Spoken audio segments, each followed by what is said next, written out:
Tell that lady, your neighbor.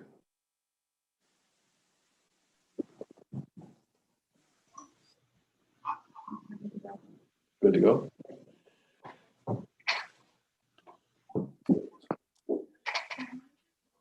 I'm going to call the meeting to order. It being the hour of 11.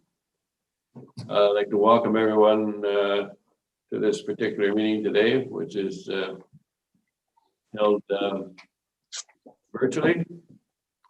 Our committee today consists of Mr. David Bishop, Mr. Gerald Walker, Councillor Walt McKechnie for Ward 5. Jeff Isles, who is Secretary Treasurer, will be in on the meeting, and Danielle is Deputy Secretary Treasurer, and she controls the mechanics of the meeting. So if you don't listen to her, you may get snubbed. And Chris Orsan, who is our Senior Planner, will also be accompanying us in the meeting. So the Committee of Adjustment meeting will February 10, 2021 will now come to order. A notice to all those in attendance that this meeting will be live streamed on YouTube and recorded. Please note that the recording will be linked to the municipal website following the meeting. I've already introduced the committee. It's a public hearing to consider 4 applications for a minor variance to the municipality zoning bylaw. It is the committee's responsibility to consider all information received regarding the requested variances and to hear and consider any comments or questions provided by these applications. Any variance granted by the committee must meet 4 tests which are very clearly defined in the Planning Act. The requested variances must be minor in nature, must be desirable for the proper development of the land, comply with the general intent of this official plan, and comply with the general intent of the zoning bylaw. Please note that if anyone wishes to be notified of the decision, please make a request in writing to the municipality. This question is for the members of the committee. Does any committee member wish to declare a conflict of interest on any of these applications at this point? Mr. Bishop? No. Mr. No. McKechnie? Mr. McKechnie? No. No. Mr. Walker? And on me, no, I have no conflict. Okay.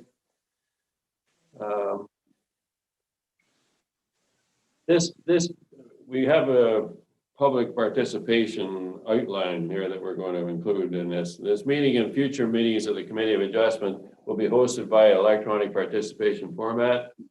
Any oral or written submissions received in advance of the meeting will be verbally read aloud at the time the application is considered.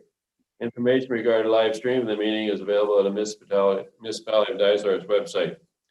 All people who have pre-registered will have an opportunity to present or ask questions about the proposals. Please direct your questions and comments to the chair. Each registered person will have up to 5 minutes to provide comments or ask questions. Once finished speaking, the meeting host will mute your microphone. Please state your name in relation to the application prior to speaking. Once the registered attendees have presented comments on an application, registered attendees that may wish to speak and participating in the Zoom meeting by video will need to click the raise hand button to request to speak. Raise hand button is on the right hand side of the Zoom meeting screen under the participants tab.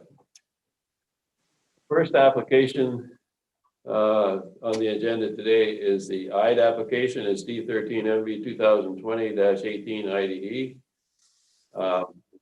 Yeah, Mr. and Mrs. Hyde are attending this meeting. Pardon? They're on screen. They're on screen. So, Mr. Chair. Mr. Hyde, you and your wife may make a small presentation if you wish. We'd love to hear from you on your proposal and. Pardon? Jerry has a question. Sorry, one of the committee members has a question first. Mr. Walker? Mr. Chair, I'd like to, if I could, ask a question before we proceed with the files of our Director of Planning, if I may. You may. I can. Jeff, my question is, or my inquiry is regarding, we do run into a number of files that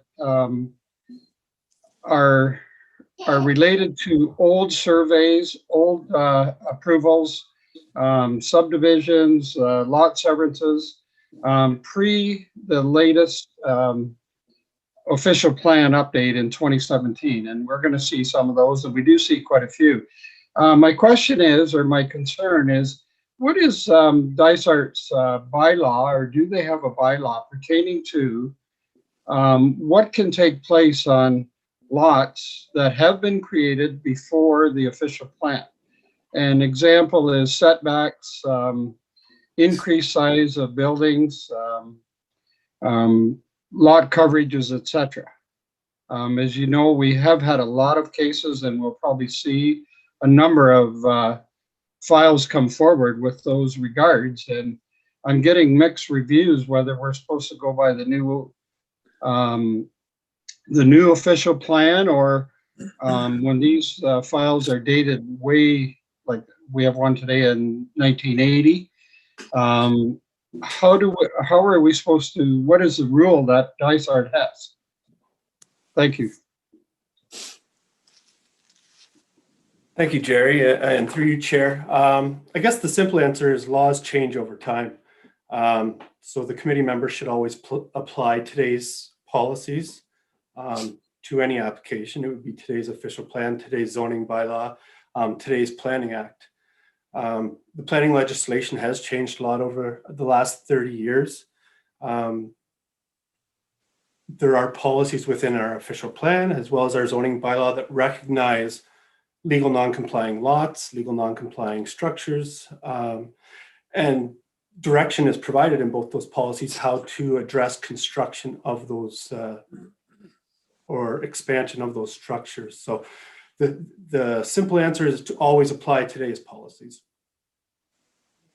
So my question back on that, in the situation where lots have been created, or we do have existing structures that have been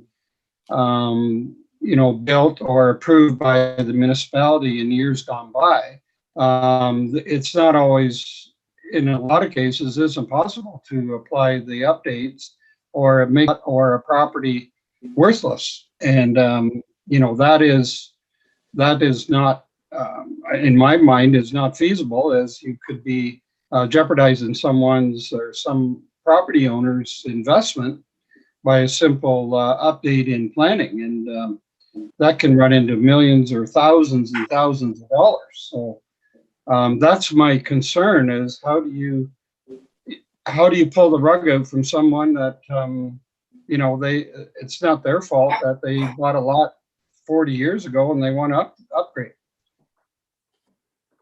Yeah, and it's a good comment. I think if you recall some of the previous variances, there are instances where the municipalities had to accept some responsibility with the history of development and history of lot creation. In this instance, staff recognize the lot constraints, the history of lot creation, and have provided for the committee's consideration the option to recognize some responsibility on behalf of the municipality and apply a 20-meter setback, which was the setback that at the time the lot was created. Okay, thank you. My question was actually general on all applications.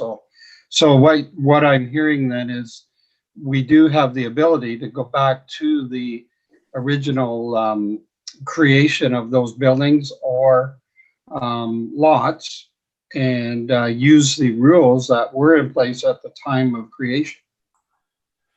Not necessarily. Each application is going to be reviewed on its own merits on a case-by-case basis. But that is the reason there is minor variances and zoning bylaw amendments available to property owners through the Planning Act. But typically we do go back and we do recognize some history of development when doing our planning reports, and the policy recognizes this history as well. Right. So there is not a bylaw. There's only a policy. Is that correct? Policy, which would be the official plan. There is a bylaw, which is the zoning bylaw. Right.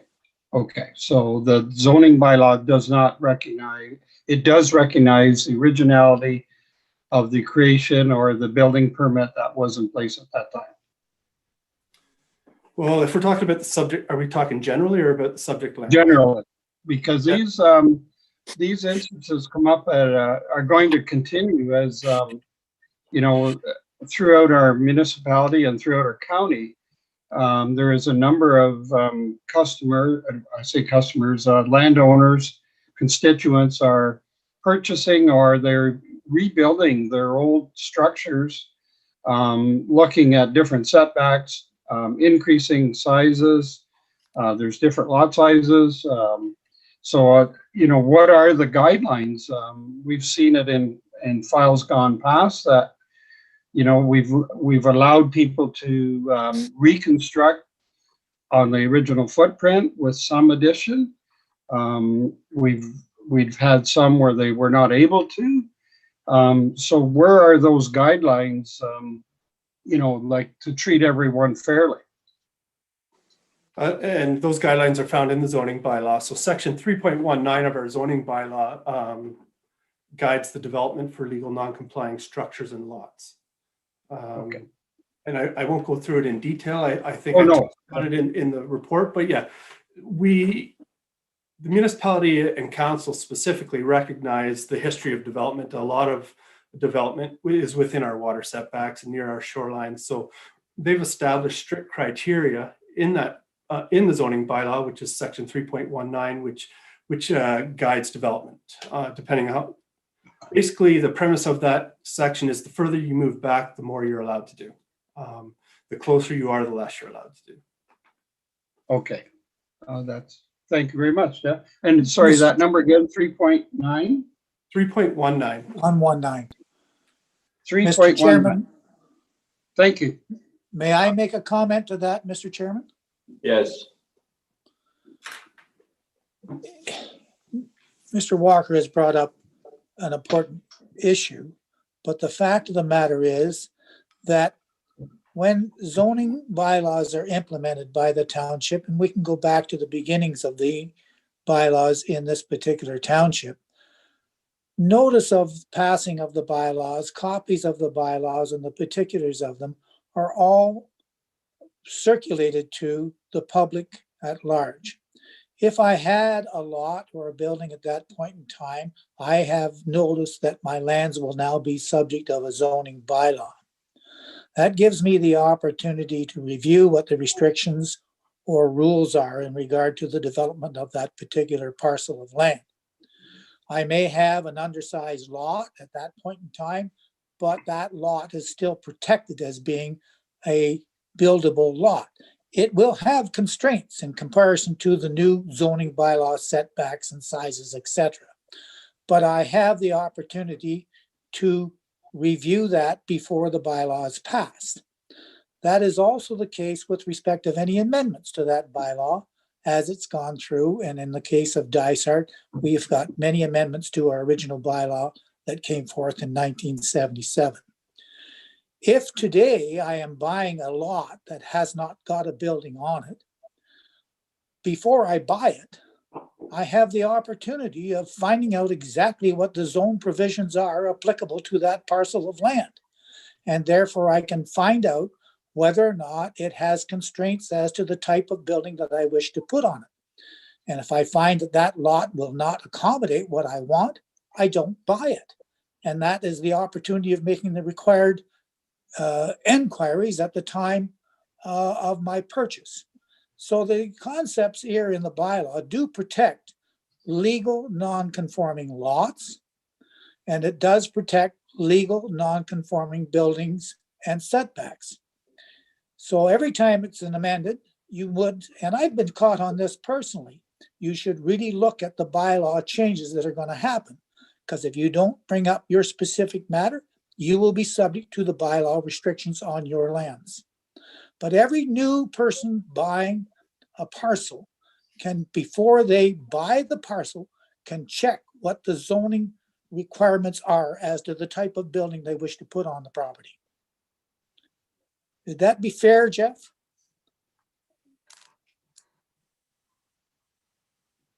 Correct. Thank you, Dave. Yes, basically it is the owner's responsibility to ensure that they adhere to zoning. Again, there's avenues available through the Planning Act if it's not possible to comply with zoning. Staff in the report do recognize that there are some constraints on this property and have tried to provide the committee some options with regards to a decision that they can make today. Okay. We'll carry on. I didn't realize that we were going to get sidetracked to that point, but I also got sidetracked.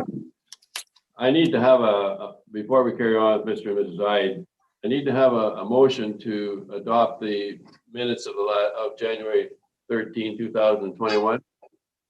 Can I have a mover and seconder? Moved by Gerald Walker, second by Walt McKechnie.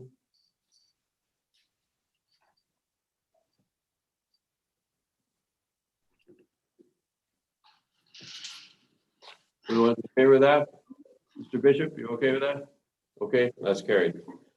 Okay, moving forward. Actually, it's somewhat appropriate that some of the comments have been made because I think Mr. Ide's property is somewhat similar to what's been discussed here. So perhaps Mr. Ide, if you or your wife would like to begin the discussion, then I'm sure we'll have some questions for you with respect to what your plans are. Yeah, so our lot is, sorry, 1 minute here. Depth of, sorry, 1 minute.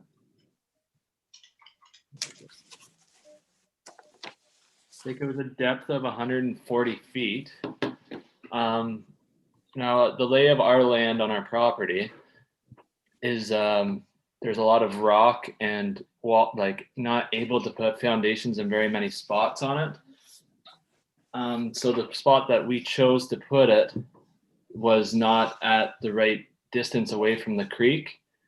But as the property lays, there is no ability to move it or have it in 100-foot distance from the creek that is there. Well, with respect to that, I think the committee is allowed to revert to the previous setback requirement. But if we do that on the one corner, you're still a little bit short. Do you have any possibility of if we applied the 66-foot setback on that creek? That's exactly what you are on the one side of your building, and the other side you're at 55 feet or something. Yeah, right around 55 feet. It would be very hard for it to be moved just because right behind the foundation there's a 7-foot wall of rock that goes straight down, and then you can have proper footings behind it there. Right. And what about the committee members? Do you have any questions with respect to this, where we're going with this one? Mr. Walker? I had the opportunity to visit the site, and of course it is under some snow, but I did notice the big outcrop of rock at the front, and it does look like the footings or the layout of the property right now is staying, as Mr. Ed said, within the 55 feet instead of the 66. And then it does look like it's only the corner that will infringe, and maybe a little bit of the corner. It's not like the whole building is, like the whole length of the building will be within that 55 or 60, within the setback. So from my standpoint, I don't have an issue with the way it is. It's only going to be the rear corner, and he has been able to do his septic bed within the proper distance. So I don't have a problem with the request. Okay, Mr. Bishop? I appreciate what Mr. Walker is saying, but I don't understand that we can't rejig this piece of property and either move it forward or tilt it to gain yourself a greater setback from the water course. The concern that I have in regard to the water course is that that creek, or it does go to, a public waterway. And in springtime, we're also possibly subject to some flooding. I don't know how well contained it is throughout the year. The other side of it is, we have to be very careful here because, again, we're dealing with the policy portions of the official plan that says that the water setback is to be strictly adhered to. And I don't know how we overcome that in the words that are applicable under the OP. If Jeff has got some methodology here that we can, but then I'd be interested. But, water setbacks are the lifeblood of what we're going to keep in this particular municipality in terms of the environment and the quality. So I appreciate that there's some difficulties, and I note that there's an indication that this says that the ideal location for this building, but ideal is it's a very subjective process. It might be ideal in some people's minds and not ideal in others. And I would hope that the applicants could really look at the situation and see whether or not they can change the configuration of the building on the lot. Are they stuck with this exact design? How, when they bought the property, they would have had the opportunity of reviewing all the zoning provisions that were applicable to it. And they would know in advance of buying the property that there were these constraints. Mr. Wright? We contacted Brianna Quinn before we purchased the lot, and she told us that we wouldn't have any issue building whatever we wanted on the property. So we continued on to buy the property that way. And we went through all the planning and looked at everything, but I did not realize that you had to be that far away from what I would call a seasonal creek, because right now it's not running at all. In the last 3 months or 3 weeks that I've gone and checked on it, it hasn't been running.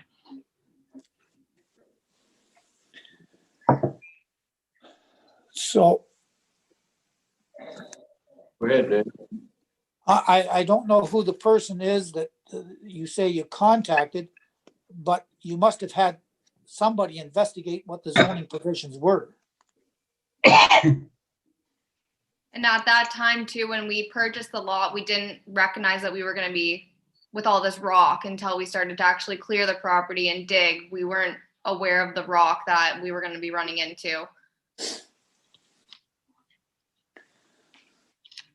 And you say that there is absolutely no way to move this building to comply even with the 66-foot setback? I couldn't even get to the 66 if I wanted to, because like I can only move the house 5 feet, but if I move it 5 feet, then I won't have proper drainage around it to put the big O and the everything like that around it. So where it was set was like the most. It was the only location that we really could put it to make sure that our septic was far enough away, etc. Mr. McKechnie, did you wish to speak? Yes, I also visited the lot in the fall. It's hardly any water, if any water running through the creek at all. I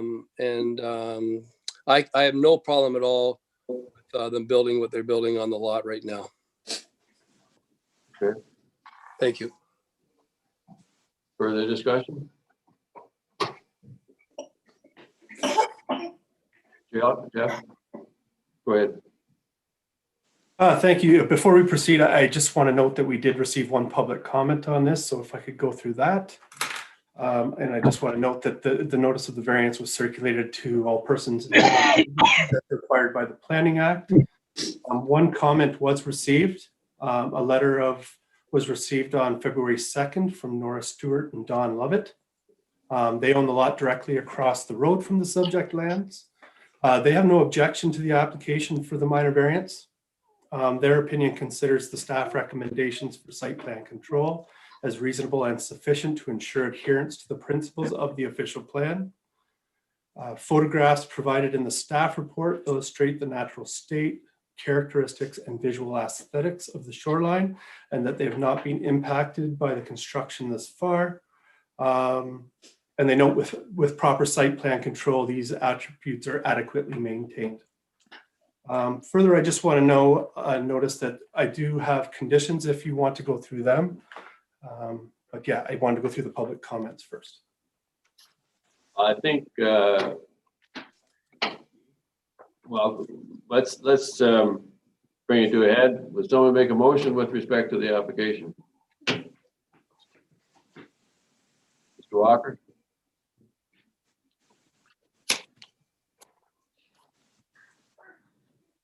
Sorry, I had to unmute. I'd like to make a motion that we allow the setback at 5, I believe it's 5.5. As requested, as at 55 feet or as requested to proceed. Is there a second for the motion? I second. Second it. I second. Okay, Jeff, could you bring up the conditions that would be appropriate if this happens to wash? Certainly, thank you.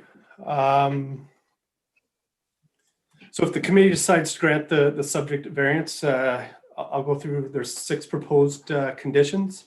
The first condition would be that the variance applies to the lot frontage, to the water setback as shown generally on the property sketch. Any change beyond the variances granted in herein will require a further application for a minor variance.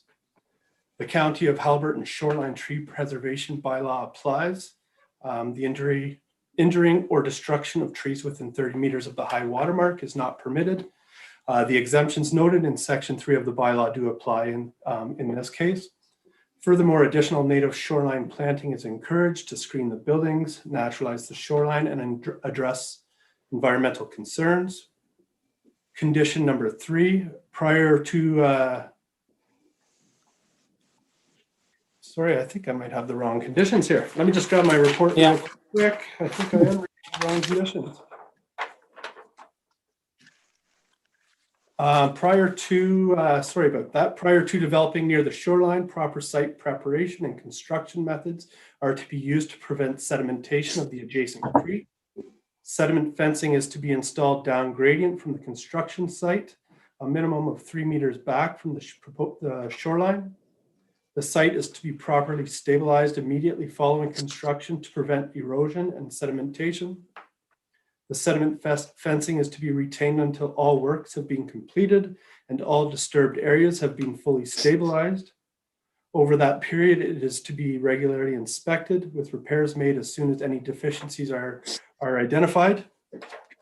Condition number 4, prior to the pouring of the footings for the proposed dwelling, the applicant must supply confirmation from an Ontario land surveyor that the dwelling complies with the water setback. If the committee condition number 5, if the committee decides to approve a variance at 20 meters, prior to the issuance of a building permit, the applicant must implement a 3-meter planting strip adjacent to the creek.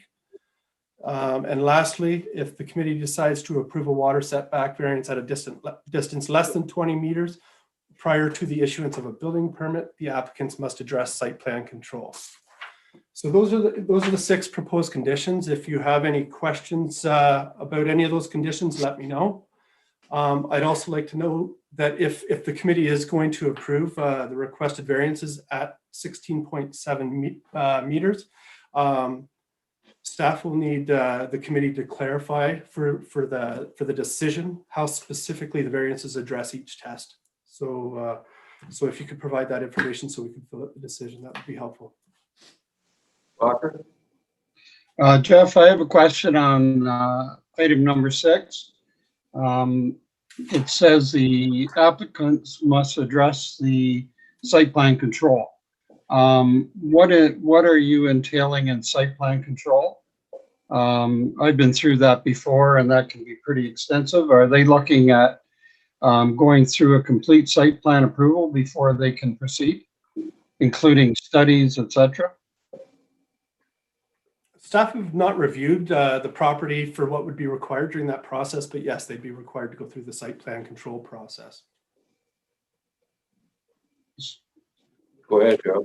Mr. Chair, I would just amend my recommendation that they comply with all 6, what did we say in conditions, except from site plan control on this property. That part be moved. That is very, very expensive and extensive process. George, and would you speak to this? I think relieving the setback and relieving site plan control, I think that these kind of go hand in hand. I think you need site plan control if you're allowing a variance to be closer to the water to ensure that these things are satisfied and that the proper vegetation and those type of things. We did speak also about this being, as Mr. Bishop has mentioned, it does feed into other water features. So we just need to ensure these things, and site plan control is the way to ensure these.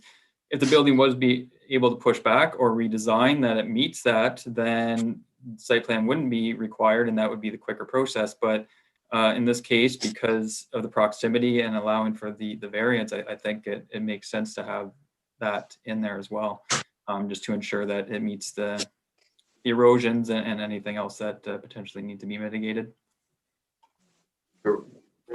Mr. Isles? Thank you, Chair. And just to elaborate or add to Chris's comments, based on the policy, staff question whether a variance within the water setback applies to any of the 4 tests.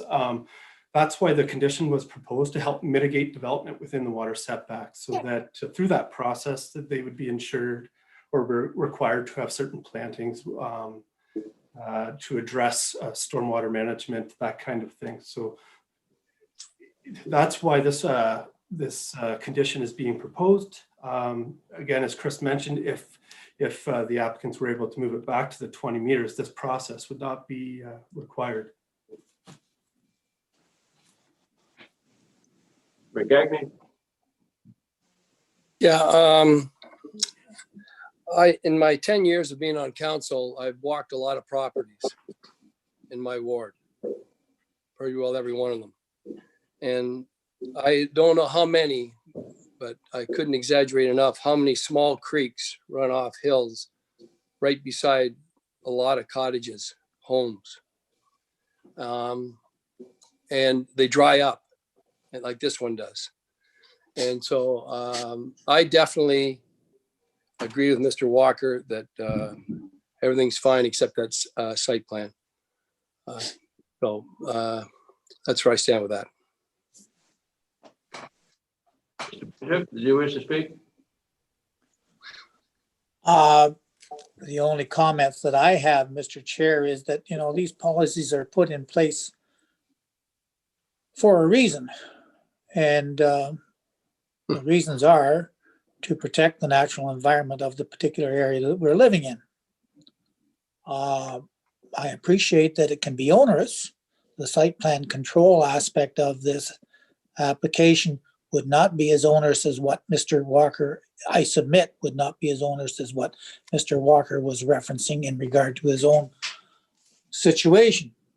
It's a minimal plan, but it still has to be implemented.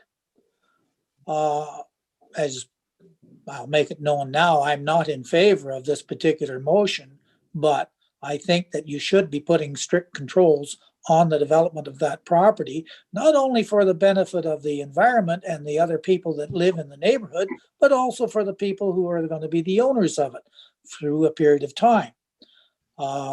So these things are not put there willy-nilly. They're put there for a particular reason, and it is the stated policy of this township that water setbacks are to be strictly adhered to, and if in this particular case, if we're not following that portion of the official plan, you should be putting in safety measures to ensure that it is protected as best as possible.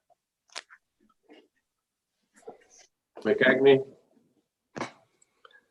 Yeah, I don't believe there's any concerns from the neighbors. There's not any letters other than that one. So I'm sure they're very aware of what that creek does. So, I mean, I don't change my mind. Thank you. Are there any further questions with respect to this application? The original motion has been amended, so we have to get a seconder for the amendment, and the amendment includes all the conditions as read by Mr. Isles except for the site plan control. Is there a second? I'll second it. You will? Yes. Are we ready for the question? Please indicate how you stand if you're in favor of it. Please hold your hand up. Mr. Walker is in favor. Mr. Keckney is in favor. Mr. Bishop? I'm opposed. I didn't hear what he said. I am opposed, Mr. Chair. Opposed. Motion is carried.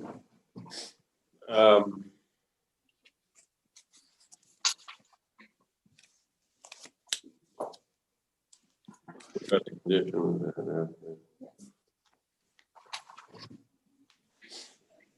So we'll have to include the with the exception of the site plan. Oh, sorry. Go ahead, Jeff. Yeah, and just as mentioned previously, given that the committee's agreed to pass this variance, can the committee clarify for staff, or actually for the decision, how this variance addresses the official plan and all 4 tests, specifically that the water setbacks to be strictly adhered to, just so we have some reasons for our decision?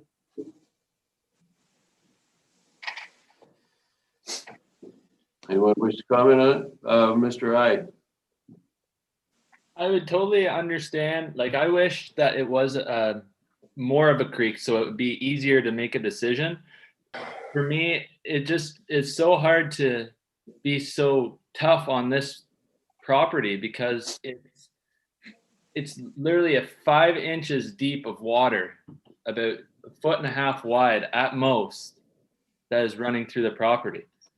It doesn't even barely run. It's very still, and it's just what I would say is just land runoff after a rain or so.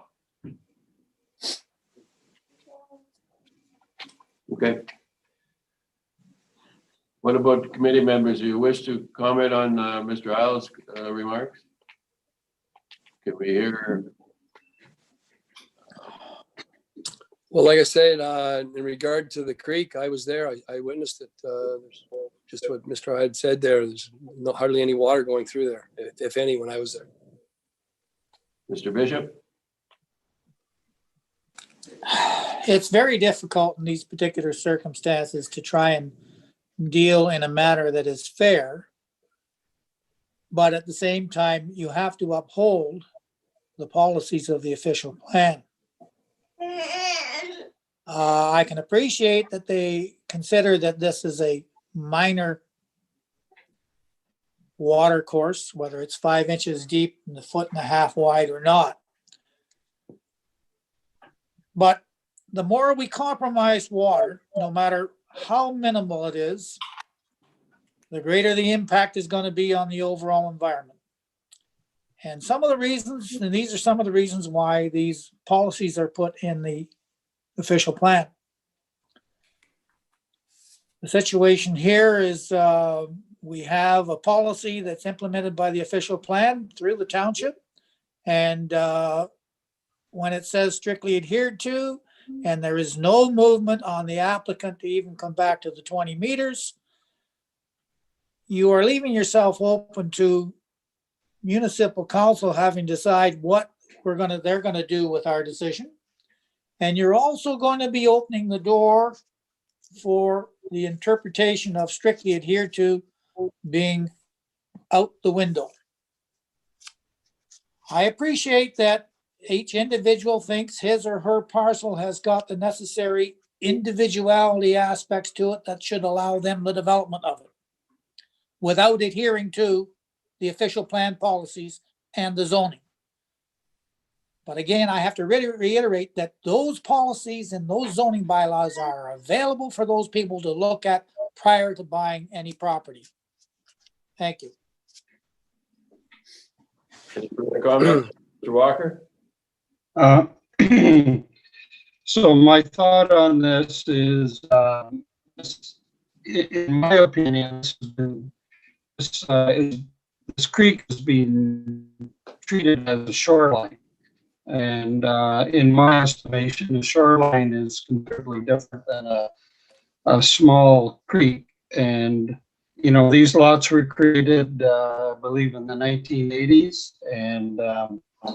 And I do think that with that 20 meter setback, this is minor. It is only touching the corner of the building. The planting strip is going to be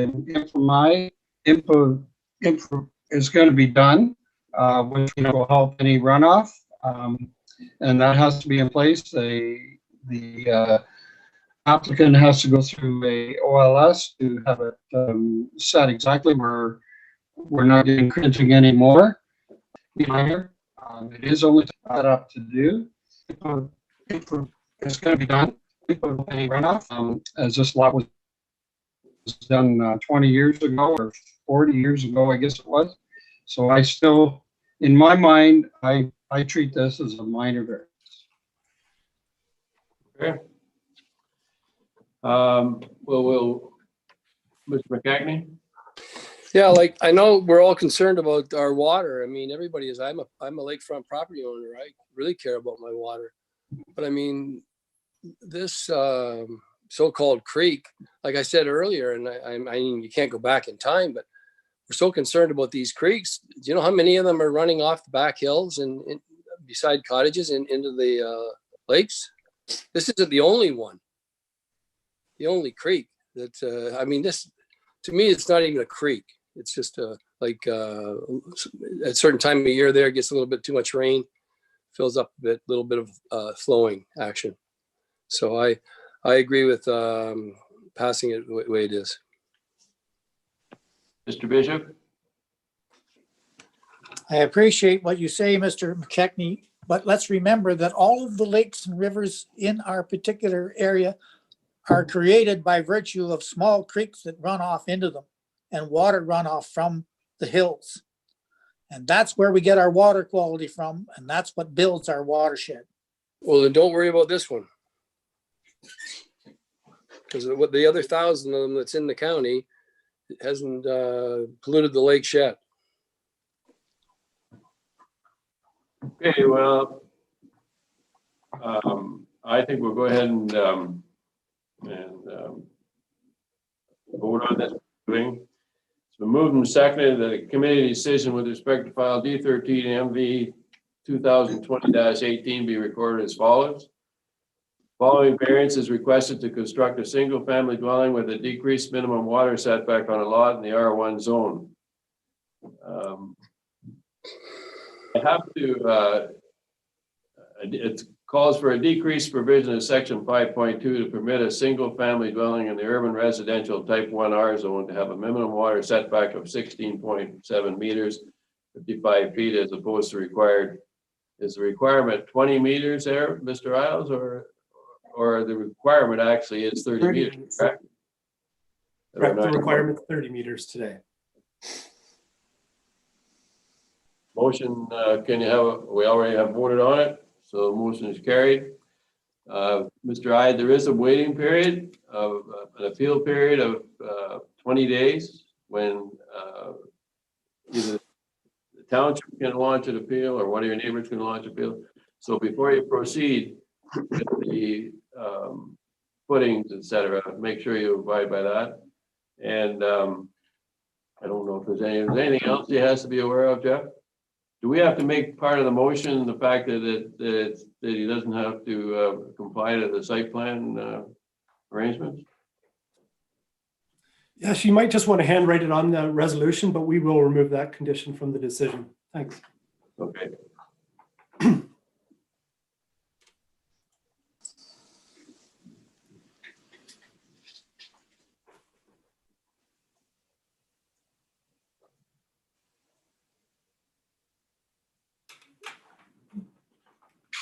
Just added that the condition of site plan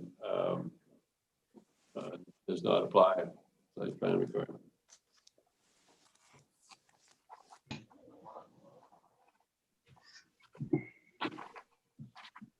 Anything further with respect to this particular file? Thank you. We'll carry on. The second file is Mr. Melchenko from Trappers Trail. And Mr. Chan, are you representing the applicant? I'm just bringing them forward. You're going to bring him on?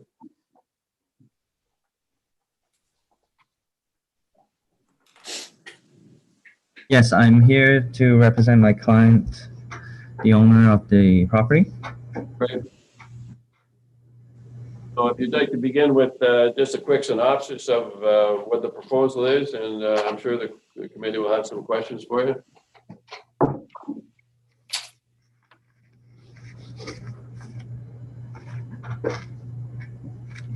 Sorry. The client is proposing to build a seasonal home on the property, and what we're trying to do here is to place the house to work with the topography on the site due to the rocky condition and the slope on the site. So we are requesting for a side yard setback and height, because the height is taken from the average grade, which is from all corners of the house. So because of the slope of the property, we're exceeding the height due to where the average grade is taken. And the setback we're asking for to the east side and west side is for the deck of the house. So to the east of the property, we're asking to encroach into the 4.5 meter setback for the deck to access the back of the house, whereas the bylaw says 0. So we did get a letter from the neighbor saying that they're not opposed to they understand the nature of the application and what the owner is building here, and they have no objection to that. And also to the west side, there are cantilever structure for the deck above on the and balcony on the second and I guess the main floor and the second floor, and we're requesting for variance for that to project into the 4.5 meter setback. Are there any questions with respect to this application? I will submit that I think that side yard setbacks are there for the person who owns the property and for the people who live beside them. And it would appear that you're going by, particularly on the one side, you're going to restrict even a truck getting in that way, which is indicative of one of the people who visited the property, but I wasn't there myself. My thinking is that we should defer the decision on this based on a site visit. So I'm open to what the committee members wish to apply here. Jeff, you had to speak? Sorry. Mr. Sorry, Bishop? Chair, were you asking if I had something to say? Yeah. I don't have anything to say at the moment. However, there were 2 public comments received on the file, as the agent mentioned, and I can summarize those if you wish.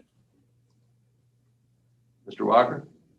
I did take the opportunity to visit the site, and it is a very difficult terrain to build on, and I would like to support the recommendation that maybe a site visit would be very helpful.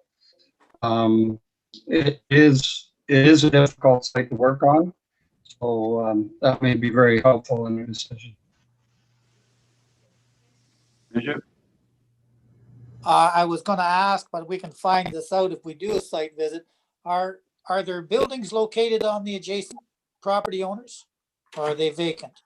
No, both of them are current. There are buildings towards there's a house towards the east that's fairly close to the property line, and then there's a house to the west that is kind of you can't even see it on the site plan. If you look at the site plan I submitted, it goes further east. So because of the steep slope, I don't think the neighbor can even build on that slope.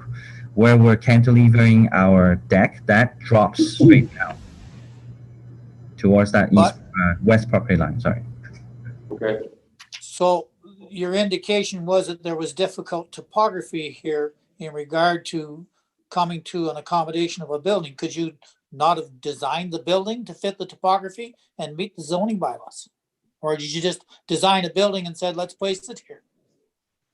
Oh, we designed the building to accommodate the terrain to work with it. This is going to be a passive home, which is going to take less, I guess, less energy from the grid. And what the owner is doing is because of the proprietary system that these types of passive homes are built. It's more boxy type kind of building, and then we placed it on, but the owner also wanted decks on the side, and those decks were kind of in addition to the building itself. I mean, originally we planned it so that everything fits within, but then we had to twist the building to work with the rocky condition, because they actually had to blast the rock to get it so that if you see how we have the garage area, that's actually driving in from a fairly flat area from the road into the property, and placing the garage in that location is ideal because that's the only flat location, and then everything else is dropped straight down. And that's what we're trying to do in terms of placement. I mean, the house is not big, it's very small compared to the size of the lot, but we're trying to have the least impact on the environment and the terrain as much as we can where we place it. So that's why, I mean, the request is only for the deck. I mean, and the owner have already discussed with both neighbors, and they love what they see here. And the owner here have been helping both neighbors try to clean up a lot of the debris from fallen trees and everything at the same time, and they seem to have no issue. They even both neighbors to the east and west have submitted a letter saying that they have no objection to the proposal. That could very well be, but I'm a firm believer if you haven't seen it, then we should do that. I would be in favor of a site visit, Mr. Chair. Would you move that? I would. Is there a seconder on that, Mr. Walker? So the three variances with respect to Mr. Elchenko's file of D13MB 2020-19 will be deferred pending a site visit. All in favor of that? I see 1, 2, 3 hands. That's it. So we'll arrange that, and if it's possible, if we can all go on the same time, perhaps Mr. Chan, you can meet us there, or maybe have a representative of your firm meet us there. I'll talk to the owner. Most likely it won't be me. It's a 3.5 hour drive for me. So we'll make arrangements with Jeff. And I just want to state again, due to the pandemic, we might want to look at what the regulations are at that time, whether they permit site inspecting as a group, but I can get back to everybody on that.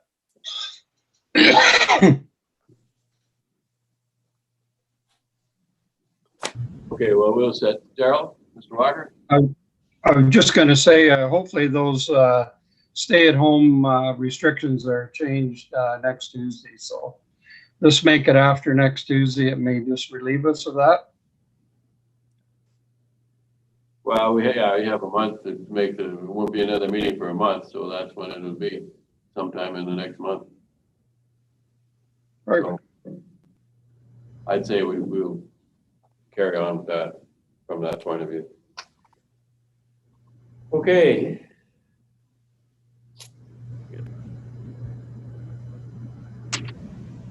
Next application is Gardens of Halliburton and Bill Mardini.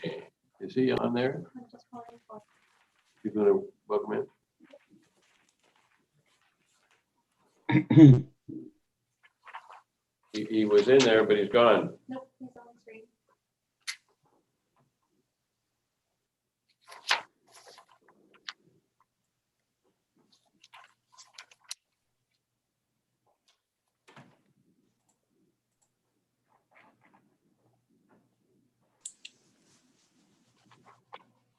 You got him up yet? Mr. Mardini. Yes, I'm here. Can you hear me? Oh, yeah, we can hear you loud and clear, man. Okay, thank you. So should I proceed? You may proceed and plead your case with respect to this particular file. Yeah, okay. Yeah, thank you, Mr. Chairman and members of the committee. We're asking for a one small minor variance. It's got to do with the width of a driveway on the east side of the building. In our original concept and site plan, it showed a drive aisle going up the east side of the building, which had 9 parking spaces and then a two-way aisle. And the plan was in the future to extend that to the north behind the building with additional parking and then loop around the building. So it does become a proper two-way aisle. Excuse me. As we're finishing the construction on the first phase, and we're doing some more thinking ahead for what phase 2 would be, our thinking is that we do not want to extend the driveway up the back of the building, and we would keep it as sort of a green area. We'd have some resident suites on the ground level with walkouts in the back, and effectively keep it as green space, and we'll put parking in other locations on the site. So before, where we had a two-way drive aisle, now we're going to have effectively like a driveway that accesses 9 parking spaces. There were some concerns in the staff report, pardon me, that about snow removal, and we would undertake to have snow cleared properly for that. On internal circulation, our architect submitted a sketch to show that with our 4-meter drive aisle, there's adequate space to go in and out of a parking spot. And then we would also submit that we're going to designate these 9 spaces for staff parking only, and we'll designate them for small cars. So we're not going to get these monster pickup trucks or other larger vehicles or SUVs parking there. So I think that with the layout that we have, it'll be a better accommodation for the phase 2 moving ahead. We do meet the Ontario Building Code and the provincial policy statement as was outlined in the staff report. And we are keeping the number of parking spaces as required in the zoning bylaw. So we respectfully request that the committee approve this minor item, which is just the width of the driveway. And just as a side note, our building right now is about 80% complete, and we will be completing in the spring. And our plan is to open for residents on May the 1st of this year, not too far away. So thank you very much, and I'd be pleased to answer any questions. Mr. Bishop? I have a question as to why you cannot meet the 6 meters. It was already reduced from 7 down to 6 by the previous applicant. But why can you not meet this 6 meters? Well, first of all, there's no need for it because it's before it was a two-way drive aisle. Now it's just a driveway for our staff to access the 9 parking spaces. The two-way drive aisle is intended to be a driveway that goes around the total east side and around the building. And well, when you do phase 2, will you be then having a 2-lane road going around? No, it will still, there will be no other parking along the backside of the building. We want to keep it as green, as open as much as possible. I had with the application a sketch plan that said that this was submitted by the applicant, where there is an indication of a vehicle backing out and making a turn onto the 4-meter laneway and then pointing out to the south to get out to the street. Is that one of your drawings, sir, or who was that submitted by? Yes, it is. That was prepared by our architect. We actually submitted 2 drawings. That drawing came in first. I think we're looking at the same drawing, I believe.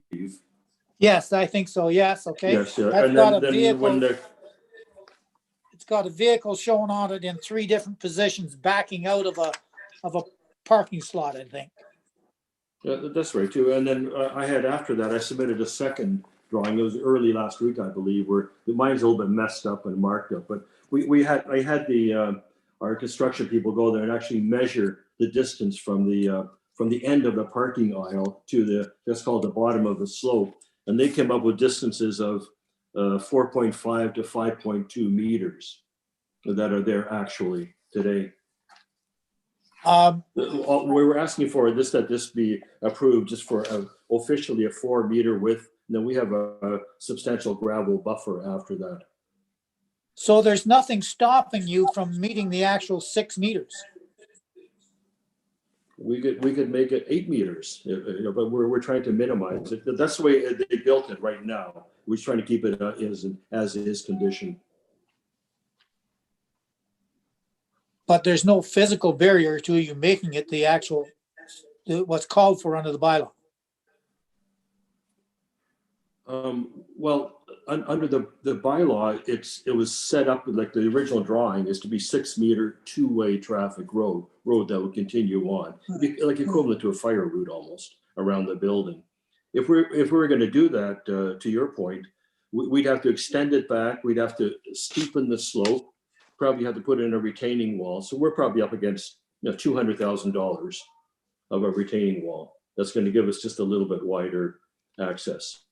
And we submit that the current driveway and the configuration is adequate. And say we will make it staff parking only, so the public don't go there. It'll be signed properly, and we'll designate as small vehicles only, as is commonly done in parking lots.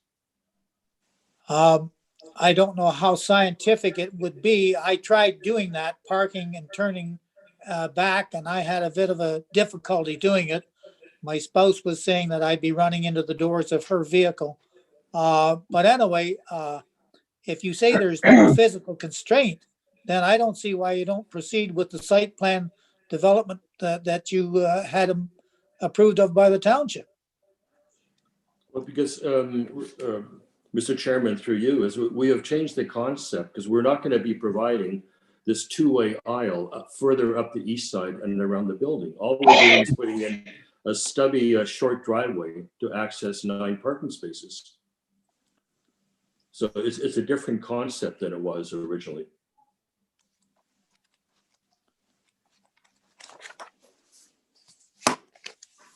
Jeff,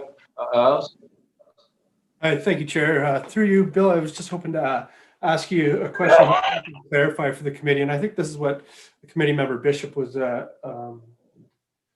alluding to, was the drawing that you provided that shows the turning radius of those vehicles, or of that vehicle, shows that vehicle going beyond the edge of the driving aisle. And as you mentioned, that same plan shows that there's a gravel area there. Is there a reason why that gravel area can't become part of the drive aisle? I don't mind extending through you, Mr. Chairman, the pavement a little bit further to change gravel to asphalt possible. But if you look at the second submission that we made, it shows the width. Like we're taking a measurement from the end of the parking aisle. If you start from the building, there's a sidewalk, and then the parking aisle starts, and that's a 6-meter parking aisle.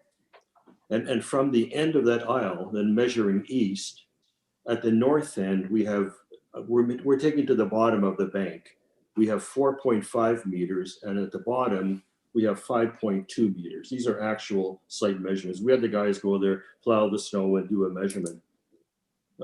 So it could be widened somewhat over the 4 feet, yes. Or sorry, 4 meters, not 4 feet, yeah. Mr. Walker? I have a question for Chris. In an instance like this on site plan, is it okay for them to actually use it or label it as a compact parking space? I went there and had a little inspection myself, and impossible for a large vehicle like a pickup truck or an SUV to actually get in perpendicular in those parking spots. So my thought was, can we label them as compact to meet the site plan? Another option might be to do parallel parking along the building if they require the 9, or maybe even angle parking with compact cars would maybe work in there if that could meet the site plan. I think I'll leave that to the committee of what they want to establish. Our zoning bylaw doesn't really establish compact versus regular sized vehicles. So I think as long as you have parking for the facility and it meets the required parking spaces, but I'll leave that up to the committee as how they would like to address that. I think as well, if you do have the gravel portion, maybe it's not that you're reducing it to 4 meters, maybe it's a 5 meter or enough to get you that radius if you're paving that gravel portion. But again, I can leave that up to the committee as how they want to address that. But maybe you're looking for a variance to maybe a 5 meter, whatever that gravel portion is. That might be somewhere a good happy medium. But again, I'll leave that to the committee. Giles? And I just want to clarify for the committee what the zoning bylaw actually says. So when it talks about aisle width, so the steeper the angle, so for parking at 90 degrees, or actually what the bylaw says is for any parking spaces where it's more than 70 degrees, that's where the 7 meter requirement comes in. And I do realize that for this property, a zoning bylaw reduced it to 6. But what the zoning bylaw says is that as that angle for the parking spots gets less and less, the requirements for aisle width get less as well. So for anything between 50 and 70 degrees, the required width is only 5.5 meters. For parking spaces with less than 50 degrees of angle, the aisle width only needs to be 4 meters. So there is a sliding scale depending on the orientation of the parking spaces to that aisle. And I'd just like to add though, if you are going to parallel and you have that aisle, how are you turning your vehicle? Like, you're still going to have room to turn your vehicle around and still get out if you only have one way in and out. Mr. Barnabé? Just through you, Mr. Chairman, we do have a hammerhead turnaround at the north end of the driveway. That stays in place. So there's a provision to turn around at the end. And again, I'd like to reinforce that this is going to be staff parking only, and it'll be the same people parking those spaces every day. And we're going to choose the people with the smallest cars who park there. If somebody has a large vehicle, be a pickup, SUV, they go in the other part of the property. They don't go here. So we can control it. Mr. Bishop? I appreciate that the gentleman is saying that they can control this particular area. But what happens here is that we're amending the site plan that was agreed upon by the township through a minor variance program that involves the zoning. I understand that. But I don't see how we can get involved in an idea that the private corporation is going to control or deal with the employees as to the manner of parking when we have already approved of it in a particular fashion. If we grant this, the township's got to be away from this aspect of it entirely. The gentleman has also said that they can comply with the 6 meters. And if they can, I know it's a money constraint, but we're all under money constraints. And it could have been looked at the very beginning of this situation to say, we don't need a 2-lane process here. And even if you did allow even if you did restrict it to 1 lane, it's still a very narrow process for even a smaller car to deal with. You're going to have problems with this. And I just don't see why this should be a proposal that is granted. Martin, Mr. Chairman, through you, we have actually tested it with cars. We drove in and out. We think it works adequately for smaller cars, and so we can, all the employees who work there will be our staff, and we will control them. We'll look at the small vehicles. We will sign it to a specific person and license plate if required. It's not a big deal in our eyes. If you go around Toronto, you'll go into parking lots and parking garages. Very common to see a sign that says small vehicles only. And we're even going a step above that, where we will actually designate the car and the vehicle for that space so it can get in and out comfortably. Mr. McKechnie? Yeah. Hi, Bill. How are you? Hello, yeah, Walt. Yeah. Yeah. I've met Bill, and needless to say, this project's been going on for a few years. And Bill has a great reputation for building these well-needed homes, and we're so lucky to have it in our community, I believe. And I'm sure that he's not going to be doing something that's going to be first unsafe or aggravating his staff. When he, like he said, there's so many places you go to, and it's just small cars or compact cars. So I definitely think that we should grant him. He's going to do it what's right for his staff and for the public. He sure is doing a first-class job in building the building, and I'm sure this is just a minor detail, and I'd like to see it keep moving forward like it is. Thank you. Bishop? Mr. Chairman, with respect of all due respect to Mr. McKechnie's comments and to the applicant's comments, we're not in Toronto, we're in Halliburton. The plans were approved of by the township in terms of the way it's proceeded. This is going to be a tight situation, and I would make a motion to reject this application, Mr. Chairman. Is there a seconder for the motion?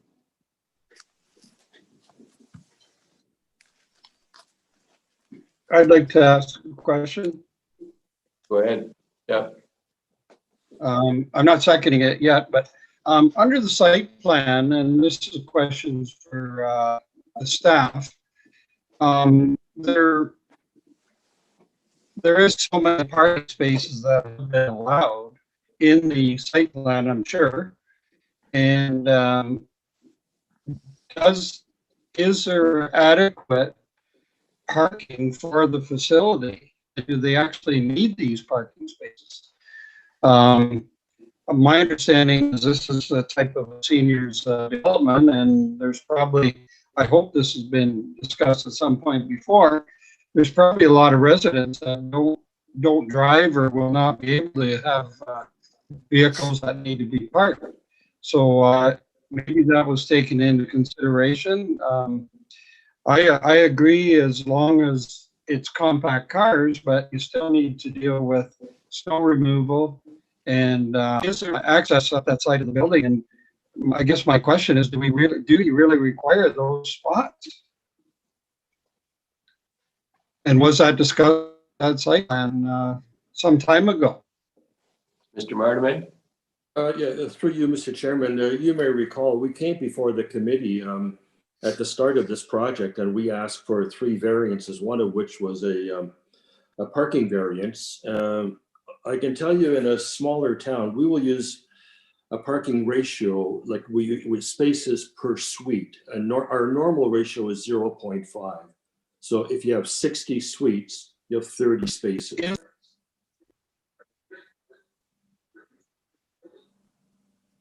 I'm just getting to that point. I'm just trying to. And then the minor variance was Driver will not be approved, able to but have required to be its compact car. 0.86. So we have, in our eyes, about 20 more spaces than what we need on this site. And I said, and at that point, we That's said, like, fine, some time ago. we'll put in, sorry, is there, so we said, we'll put in the extra spaces. And then all that will mean when we develop phase two, we'll have less, we'll do a parking study after phase one is built and filled up. And then we do physical car counts, because we're the last people who want to be short of parking. And then we'll do an adjustment when we do phase two. So we submit that there's adequate parking on site. There's even probably 20 surplus spaces on this site when we open in May. Jeffrey? Yeah, and I just want to follow up on what Bill said too, because the committee may remember that there was a variance in 2018 to reduce the number of parking spaces to 0.82 spaces per dwelling unit, as opposed to the required 1.2 spaces per unit. Yeah, during the process, to answer Jerry's question, we did review and ensure that there was an adequate number of parking spaces as per the zoning bylaw. The one thing I just want to caution the committee is that they're looking not at a variance today for the number of parking spaces, it's for that aisle width. So if there's adequate parking spaces elsewhere on the lot, are these parking spaces even required? I guess like that could be a question for Bill, whether they're still even required if there's adequate parking spaces by number elsewhere. Go ahead, Bill. Yeah, Mr. Chairman, again through you. So if I do my calculation that we have 70 suites right now, and times it's I think it's 0.82. Jeff was the factor, so that gets about 58 spaces that we have on site right now. And so I submit that we're about 20 over what we would have in a parallel building that would, like in Perry Sound, Simcoe, exactly the same building that we're building in Halliburton. So we do have more than enough, but we're happy that we put them in to go along, and we will prove it after the building, the residents come in and is filled and occupied. And I say, we'll just have less parking spaces to put in to accommodate the residents of phase two down the road. And so, we may not even need these 9 or we can that, but it's a good location for staff. They come in, the service entrance is around the corner from here. It's very convenient for us to have those 9 spaces there. Mr. Walker? Bill, you mentioned yours, before you do phase two, you will relook at the complete parking situation. So are we a little premature in looking at approving this at this point and reassess it when you do your reevaluation? So that's my point. I think I would agree with Mr. Bishop. We wait, or you realign it when you get to phase two? Barnaby? Mr. Chairman, through you, it's an issue of us getting an occupancy permit in the spring to occupy the building. If we don't build the building in accordance with the drawings, then the building department won't give us an occupancy permit. So we're going to be stuck in neutral with a finished building and no residents to come in there. So we would like to ask for the approval now, and we will assess the parking, the overall spaces. But the issue today is just the width of this drive aisle. It's a driveway that accesses 9 parking spaces. That's the only issue in front of us. Mr. Bishop? I appreciate that he needs a decision in order to get his occupancy permits as quickly as possible. But this is going to end up being a congested area or people not being able to park properly. You can go down to any parking lot and see how people park between the lines, and you can have an opportunity of seeing how they back out, whether they got a compact car or an SUV or a half-ton truck. I don't know whether there is opportunities for these people to impose on their employees the size of a vehicle or not. You got a particular big area to deal with there as far as civil liberties are concerned. So I won't go into that subject, but these plans and this site development was based upon what they had applied for and shown to us before. If you keep this down to this 4 meters, you're going to have a congested area there as far as snow removal is concerned. Continuing on, we've been lucky this year as far as snow removal is concerned, but that doesn't happen all the time. I appreciate there's costs involved in this, but those costs were applicable no matter when. They were applicable when they first started. So I don't see how we can amend what's available under, or what was imposed under the site plan agreement and the development agreements that were approved of by the township by just giving a minor variance to that zoning bylaw. It can be done, but I think that we'd be flying in the face of council's approval. And we would be having a congested area that will just go on and on and on. And these things just grow like topsy. Barnaby? Mr. Chairman, through you, again, as at the very start, I indicated that we will be changing the concept of the driveway on the east side. We are not putting additional parking spaces further up the east side of the building. We are not making it a 2-lane road that wraps around the building. We're just stopping at it. So the whole concept has changed. So this is not a 2-way drive aisle. It's just a stubby driveway to access 9 parking spaces. And I believe in the staff report, there was a comment from the chief building official that there are no building code concerns with the reduction of the parking aisle. And it is not a proposed fire route. I'm reading this from the staff report. Walker? I don't know, in my mind, I think this is a site plan amendment, not a minor variance. That's my point. Barnaby?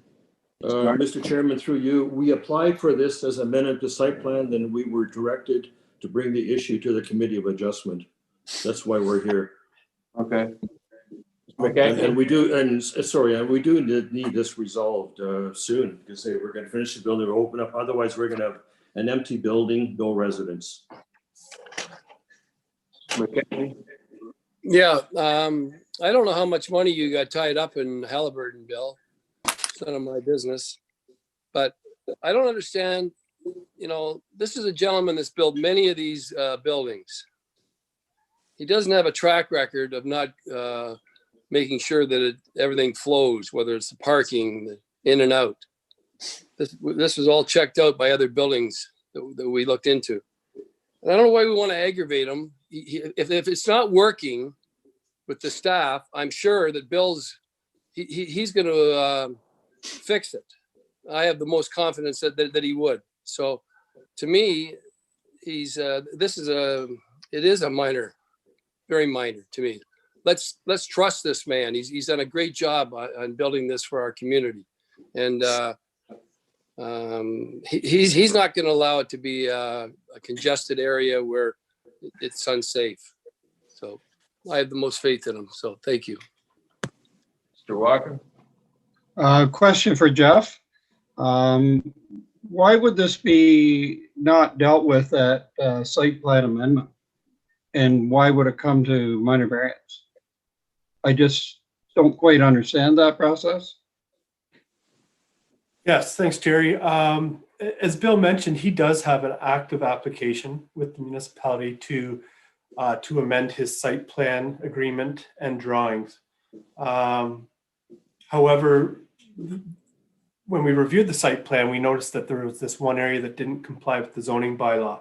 So either a zoning bylaw amendment or a minor variance application are the avenues to get approval for something that doesn't comply with the zoning bylaw. So before we can take that site plan control back to council, he needs to obtain this variance or a zoning bylaw amendment to recognize the reduced aisle width on that east side. My hand again. So if he's in a site plan amendment right now or in the process, and as indicated, he doesn't need the parking spaces, he's over. So could the site plan amendment not take away the parking spaces? And then you don't need a minor variance for that would be just an aisle and access. Yes, that would be an option. If he meets the parking space requirements, he could remove those altogether. Yep. That to me seems like a simple solution. Miss the builder, they've done a great job there, and I agree with Walt. But why are we going through red tape here when there's an avenue that's the page is already open, and it is a tight spot.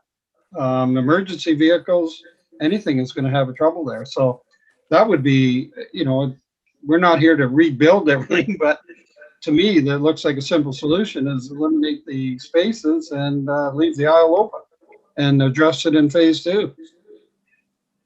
Artime? Mr. Chairman, through you, again, I'd refer the committee back to the decision. It was got to be at least 2 years ago, maybe more, where there was, I just have it in front of me here, and where the requirement for parking spaces was previously, when we purchased the property, then it was zoned as a condo. And that was a reason for the 1.2 parking space ratio. And through the minor variance, and that was reduced, we requested, I believe, 0.5 or 0.6 spaces per suite. But then the Committee of Adjustment imposed 0.82 spaces. And that's the decision here from this 2 or 3 years ago. So, and so we worked on that number, and this is the number of spaces we have provided on site, including these 9 spaces on the east side. So we can't just eliminate them right now. Oh, I'm sorry. I thought you mentioned that you had more than you need. No, sorry, through you, Mr. Chair, it was just that in a normal, I think we're 20 spaces over what we're going to need. Like I can tell you from other facilities that the number, we know how many staff we have. We know how many people the residents drive. We know when the visitors come, and we do parking counts continually. So we're saying that we're going to be way over on this parking.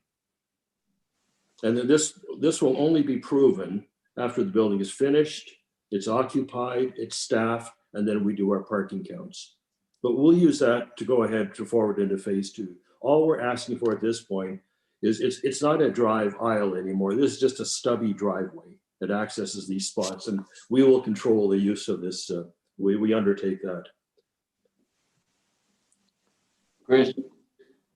Yeah, and just to add to that, the calculations are that it required for the phase 1 for the 70 units would be 58 spaces, which is being shown. So yeah, so by the looks of it, exactly. So if you remove those, then they'd be insufficient with parking for phase 1.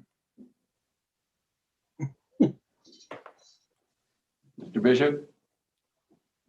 Caught in a bit of a rock and a hard place here, Mr. Chairman. One of the reasons why it's been thrown back at us as a committee of adjustment is in order to accommodate the time factor for applying for and obtaining an occupancy permit.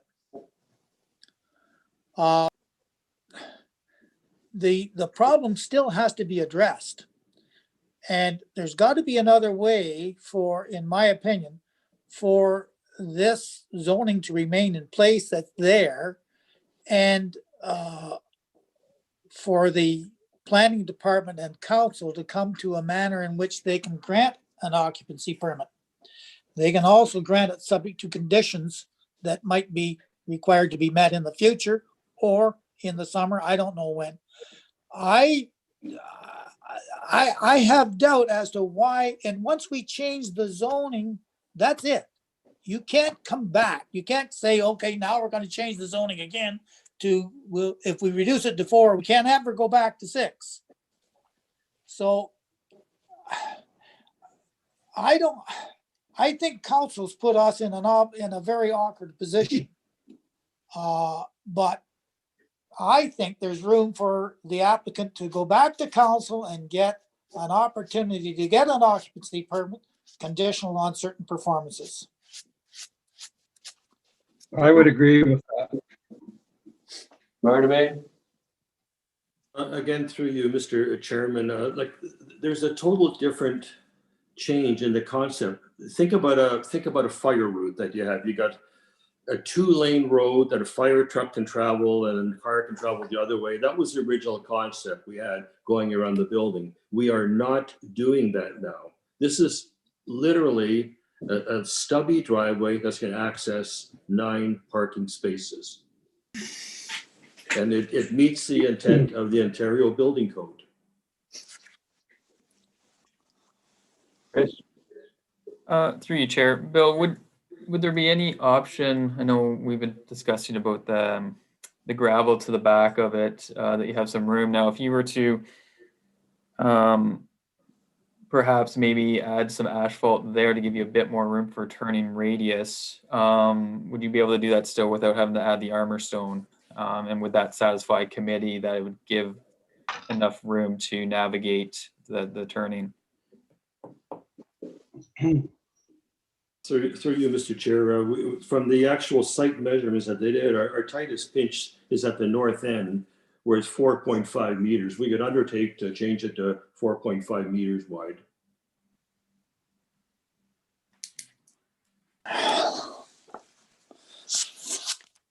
Walker? Mr. Chair, I'd like to make a motion that we defer this file to see if there isn't another solution, and we could readdress this next month. There's a second for that motion? I would second that motion. Fair enough. Does that give you a bit of breathing space, Mr. Martinet, to deal with council on the other thing? Well, through you, Mr. Chair, it doesn't give us a lot of comfort because we started dealing with this matter, well at the start of last fall, and to go through the process of our submissions coming back and then having to stop and then reapply and go to a committee of adjustment. It's just been time after time. So it's not as if we've been started on this last week and we're asking, we got 5-6 months into this process, and our building construction is moving along. And we do expect to be finished the construction by the end of March. And then the month of April, then we put in our furnishings and such, and we have residents waiting to move in May the 1. So it puts us in an awkward position. Is there any way you can, Mr. Walker, go ahead. And I understand that, but council does have the power to move it forward quicker. And that's the reason for my suggestion to defer, to see if council couldn't help this along a little bit quicker. Giles? Yes, thank you, Chair, through you. Yeah, and Bill, in discussions with staff, we have provided you some options along the way. Right now, we're trying to amend. You do have an approved site plan agreement, which does allow occupancy now, certain to subject to conditions that are within that agreement. Currently, we have that application, as you mentioned, to incorporate the responsibility agreement, but at the same time, you're trying to clean up any deficiencies on your plan under the same application. If this were to be deferred by the committee, it would give us the opportunity to discuss alternative solutions.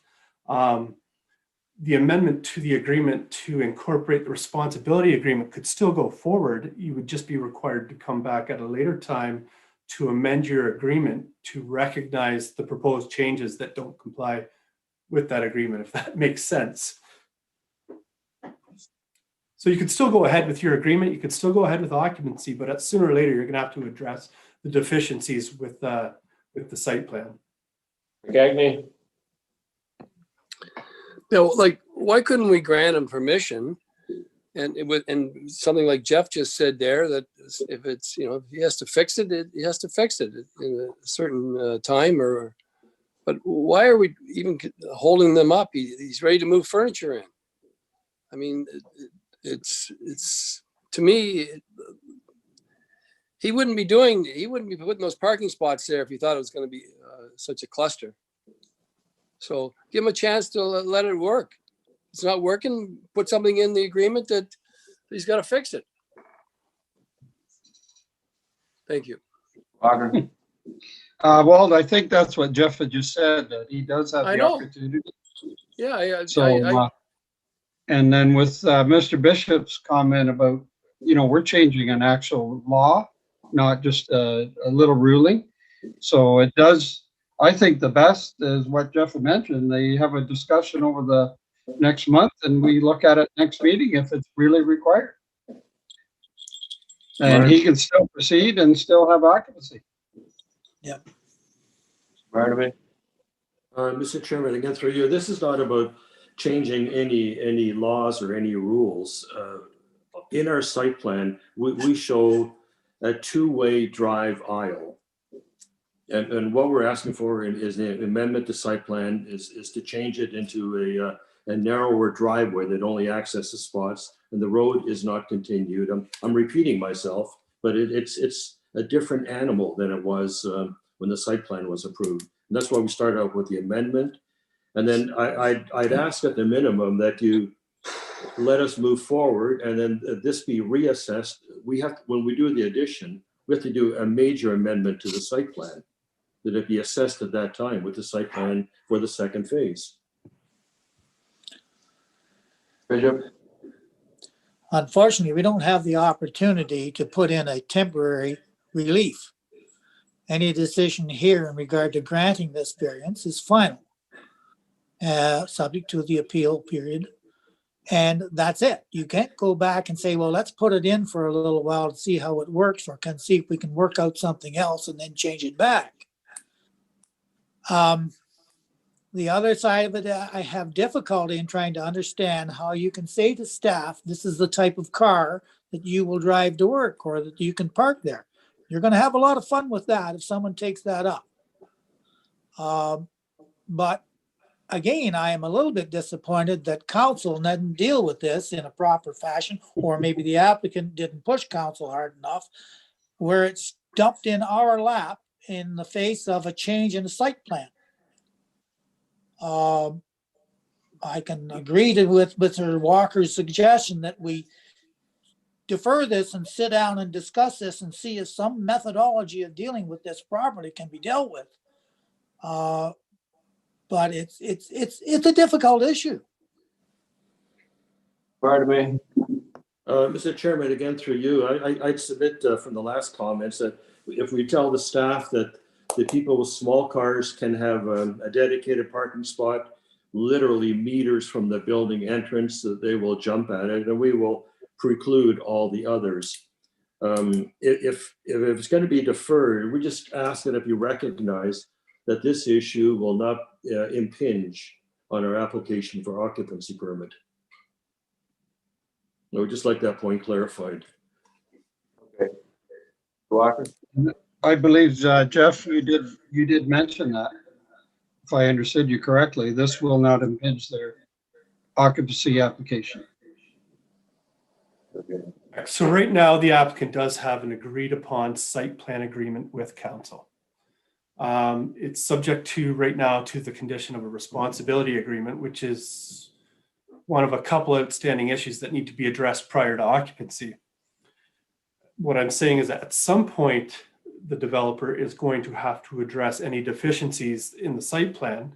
And anything that doesn't comply with the zoning bylaw is either a zoning bylaw amendment through council or a minor variance through the committee. The municipality does hold securities for this development in case those deficiencies are never corrected, and can use those securities to correct it if they never are. But there's nothing preventing Mr. Martimet from going ahead with his agreement, his current agreement, as long as he satisfies the conditions in it and adds the responsibility agreement. Okay. Where do you want to go with this? Because it's Mr. Walker. I had a motion to defer. Did we get a seconder? We have a I second. did. You wanted the question? Mr. Bishop? I did make a motion to second it. Yeah. Okay, so the question is, it's carried then, that we'll defer it based on next month's meeting. To give them some time to iron it out. Is that correct? Yes. Correct? Okay. Been moved and seconded that the committee's decision with respect to file D13 EMB 2021-003 be recorded as follows. The following variants are requested to permit a parking aisle to be 4 meters for a medium density dwelling to be used for retirement housing staff parking on a lot located in the R3 zone. The variance provision 54158 permit a lot of R38 zone to have a minimum parking aisle width of 4 meters as opposed to required 6 meters is deferred to the March meeting. Carried? Hold your hands up. Okay, that's what it is. Thank you. Thank you. Pardon me. Thank you.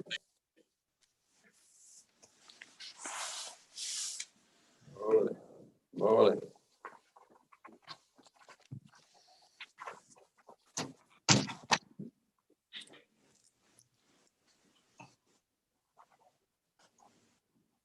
Who's going to follow up on that?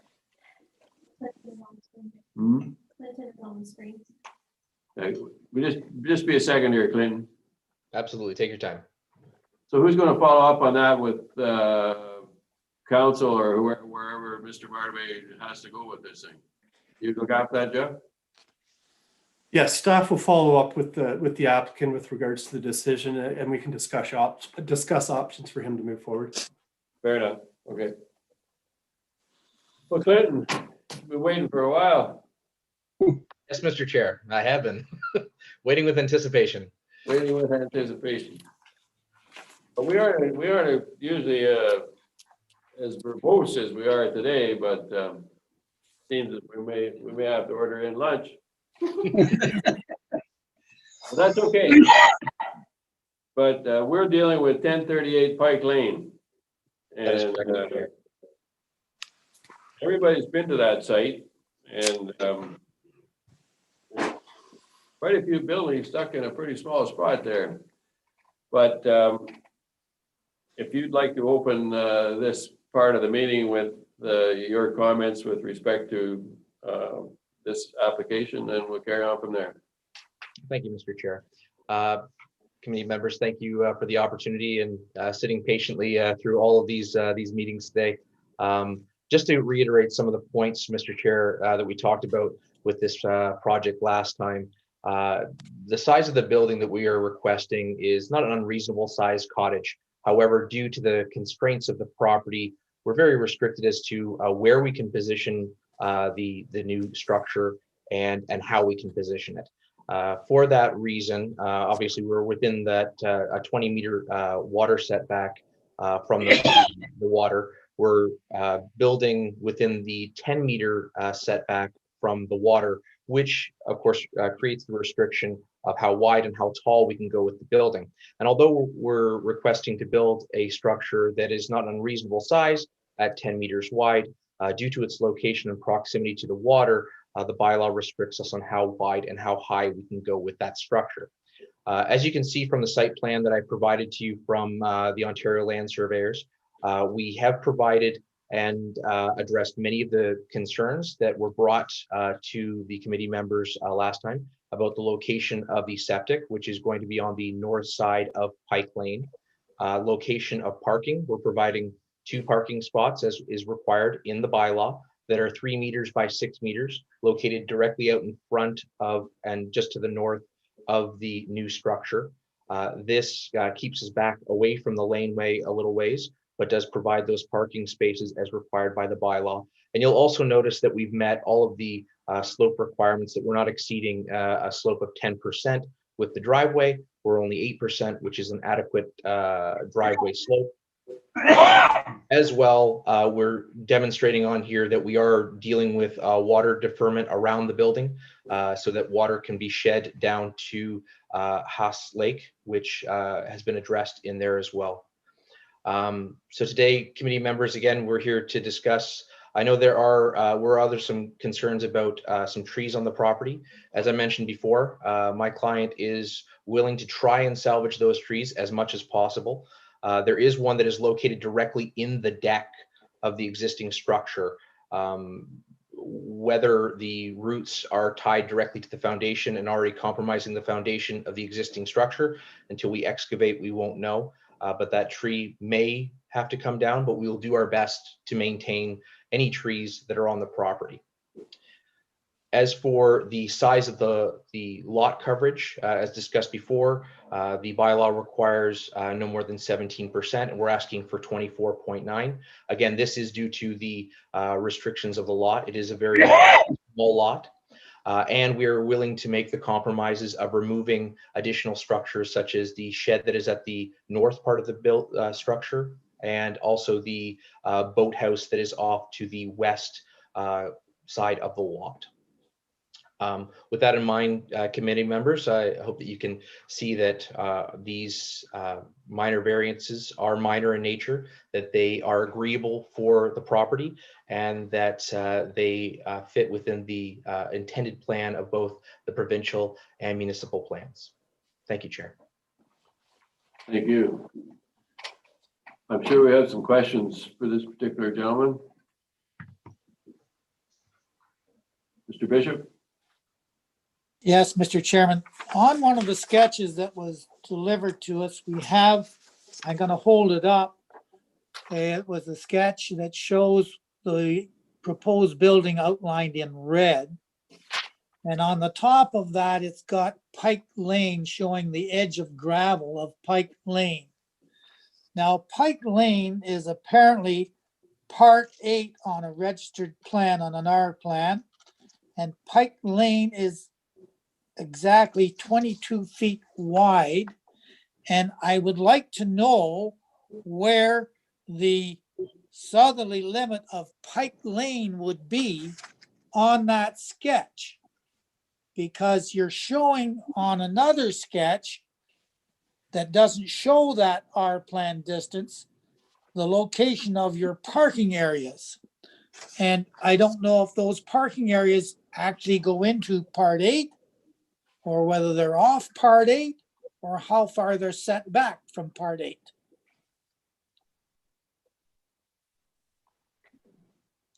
Mr. Duchel, can you comment on that? Yes, Mr. Chair. I'm just trying to take a look at the other one. Obviously, this is the most recent site plan that was provided to the committee. It's a very good question. From what I'm looking at here, it's saying that the location from where we're planning on building the structure is 9.2 meters from the road edge, which I would have to confer with the Ontario Land Surveyor, who went to the site and actually did all of the work on this site. But my assumption would be that that is the line for Part 8 on the registered plan that Mr. Bishop is referring to. Well, when you're referring to that gravel edge, it's got a wavy portion to it, and Part 8 on its southerly limit is a straight line. So, I mean, we're not, the right of way that affects this property to which it is subject is not just the gravel edges of Pike Lane. It's an actual right of way surveyed at 22 feet wide. And your buildings have to be, and your parking area have to be related to that particular line.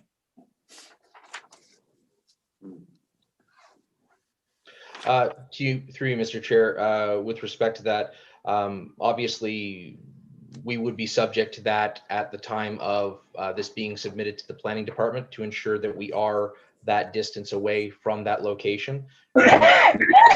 We can have this site plan amended to reflect that, so that we know that we meet all the requirements for setback from the road. Oh, how far is the current building from the high water? Currently, the existing structure is 6.1 meters from the high water mark. And our intention is to begin the structure, the new structure, at that same point. There is an encroachment done by a deck, which comes to about 4.3 meters, but that deck will not be reinstalled on the new structure. No deck, okay. Mr. Walker? we had a chance to visit the site, and it is a difficult situation, given that it is a small lot and the right of way going through it. Excuse me. And we did notice the tree, one of those big pine trees are dead on top. That's the one looking at the lake to the left. So it's going to be removed at some point, as it is already dead on top. I'd like to make a suggestion, just trying to go down the middle of the road here, is that we look at the existing building square footage, and he is going to remove the boathouse shed or whatever you may want to call it, and that we look at increasing the size of the building equivalent to the building that is going to be removed, and that he set the building back another 6 feet, 6 to 8 feet, and that will allow him, I think it won't be exactly what he's asking for, but it will at least allow him to increase the size of the building, give a setback, which would help us on our setback to the lake, and he can still do his planting strip along the front, and limit the size of the height of the building to the building code. I know that was an ask for variance as well. I think the concerns of the neighbors, most of those concerns will be dealt with at the building permit stage. And the site plan that he is working on does seem to address the water flows around the building. So a suggestion for discussion. Okay. Comments? Through you, Mr. Chair, I don't think that my client would be opposed to any of those suggestions. I would just bring it to the committee's attention, obviously, as we begin to push that building farther north in the property. We will be infringing more on the side yard setback that we were already asking for a reduction to 2.9 or 2.97 meters. Again, as long as it doesn't impede us being able to put our parking spaces in front of the building and not encroaching on that Part 8 line that Mr. Bishop had brought to our attention, any of those suggestions we'd be more than willing to accommodate. Mr. Just in addition to that, can the building be moved to the west, towards the shed, to help with that back corner? And through you, Mr. Chair, again, I don't think that that's an issue for my client's perspective. Again, as we start to encroach on the westernly lot line there, obviously we're setting into that setback again. Yeah, and I appreciate all the comments. I just wanted to note that if the committee is considering a compromise of some sort, staff would like to see a site plan just to review it, so for compliance with the zoning bylaw, just in case there are any other issues created with the updated location. Okay. Mr. Chair, just one other question in regards to a comment that was made earlier about meeting the height requirements by Mr. Walker. Are we referring to the overall bylaw attached to this zoning, or the bylaw specifically relating to within the 10-meter setback of the water line, as those two are different? The one within 10 meters of the water line says that we're not allowed to increase the height of the building, which would restrict us to a very small front of the building facing the water. Comment on I that? think I was applying that the building code only allows a certain height, and that you're not to exceed that. Okay. Okay. Thank you. Further comments?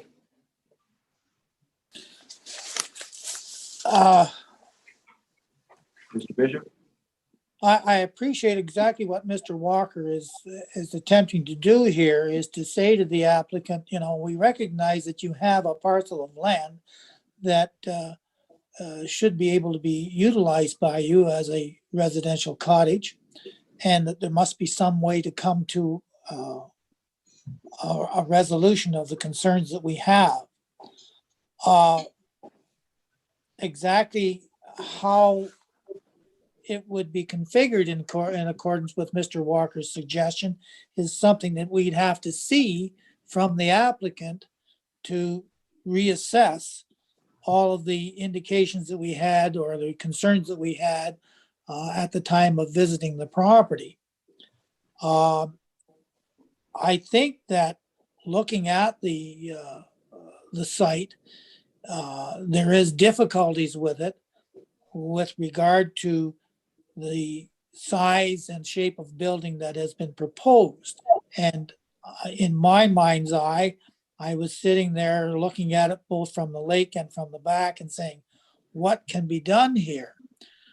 Well, the answer to me was, surely there is a different design that he can come up with and move it a little bit differently on the lot that would accommodate tearing down the old, which is in disrepair in the whole works, and putting up a new building. And that's exactly what Mr. Walker is basically suggesting. But without seeing what the applicant can do in that regard, I don't see what we can do, how we can deal with the application today.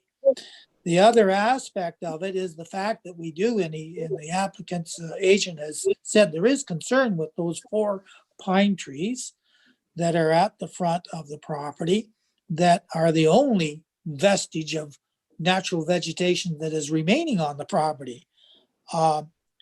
If you have that building as tight to those trees as is indicated in the existing plan, you're going to disturb the roots of those trees entirely, and they will get lost, in my opinion. They will end up getting lost in due course. Once you start to dig and you find those roots are there, you uncovered those roots. I don't know, you're going to have some fun. So that's hard to preserve the integrity of the natural environment that's existing.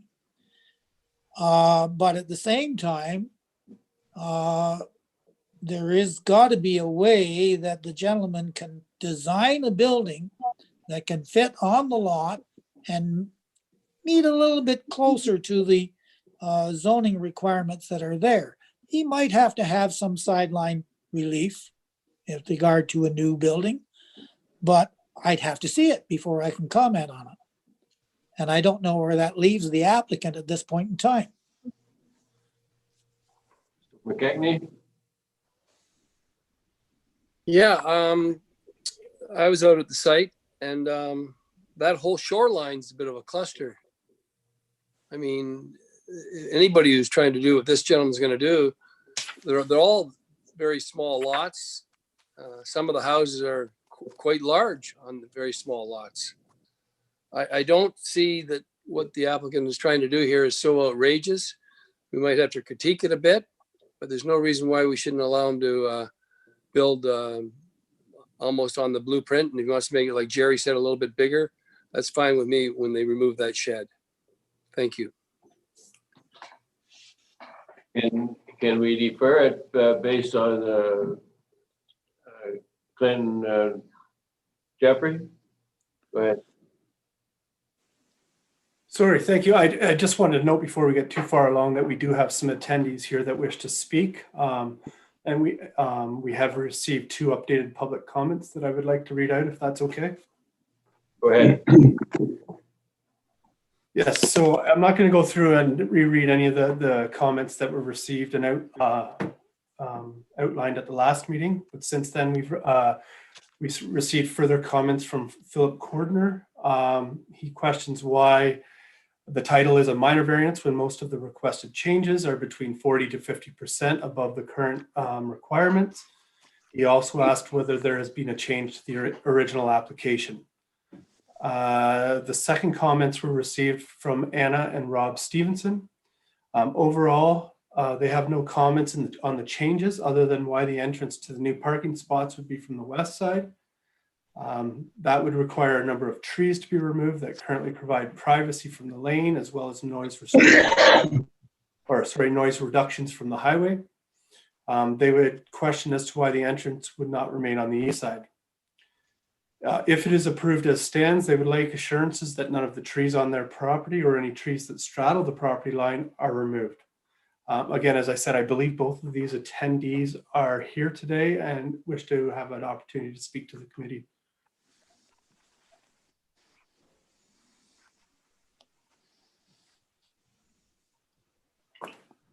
Mr. Duchel. Yes, Mr. Chair, just in regards to a couple of the comments that have been made before anyone else speaks to further comments about this project, I do want to point out that we have had conversation with the planning department about working within the confines of the existing allowable structure.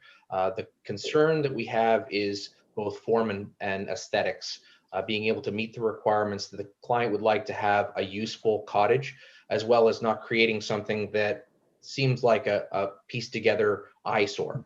With the restrictions of the setback within 10 meters, we could obviously reduce the width and we could reduce the height until we reach that 10-meter structure. But what have we created then? A very small nose-like structure on the front of it and a not very usable space for the upper part of the cottage. So we have taken that into consideration. And again, we are willing to take into consideration the comments that have been made today about moving the structure over and possibly farther back, as long as it doesn't impede on any of the other concerns. Okay, Mr. Walker. So, Clint, with those comments, would you be comfortable redrafting based on the comments of the neighbors and committee and come back to the planning department as requested with a new kind of drafted plan? I think the committee's willing to work with you to get something done here, and we're getting further along if that would work for you. Through you, Mr. Chair, obviously we want to work with the committee. So if that is the best way, the most effective way that we can accomplish our goal here, we would be more than happy to do so.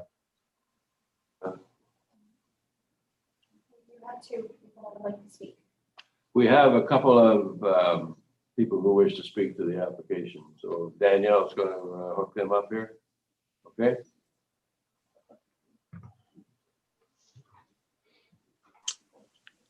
Rob Stevenson.